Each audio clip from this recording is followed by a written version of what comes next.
Hi friends, വീണ്ടും ഒരു summer ഒളിമ്പിക്സിന് പാരീസിൽ കൊടിയേറിയിരിക്കുകയാണല്ലോ. ഞങ്ങളിപ്പോൾ ഉള്ളത് 5ാമത് ആധുനിക ഒളിമ്പിക്സിന് ആതിഥേയത്വം വഹിച്ച സ്റ്റോക്ക്ഹോമിലുള്ള വിശ്വപ്രശസ്ത സ്റ്റേഡിയത്തിലാണ്. 1912 ജൂലൈ 6 കൊടിയേറി ജൂലൈ 22 സമാപിച്ച ഈ വിശ്വമാമാങ്കം ഇന്നും പല കാരണങ്ങളാൽ സ്മരിക്കപ്പെടുന്നു.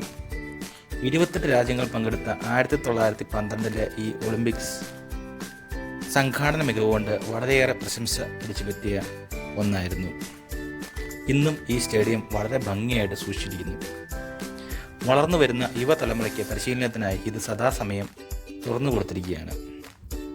ഇത് മാത്രമല്ല, 1956 സമ്മർ ഒളിമ്പിക്സിൽ ഓസ്ട്രേലിയയ്ക്കൊപ്പം ഒരു സഹസംഘാടകർ കൂടിയായിരുന്നു സ്വീഡൻ.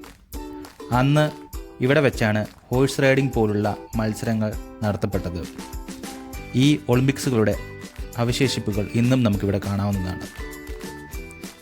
ഇതുപോലെ നമ്മുടെ രാജ്യത്തിനും നാളെ ഒരു ഒളിമ്പിക്സിന് ആതിഥേയത്വം വഹിക്കാൻ കഴിയട്ടെ എന്ന് ആഗ്രഹിക്കുന്നു. തുടർന്നും ഇതുപോലുള്ള ഇൻട്രസ്റ്റിംഗ് വീഡിയോസ് കാണാൻ ഞങ്ങളുടെ ചാനൽ സബ്സ്ക്രൈബ് ചെയ്യണേ. Thanks for watching.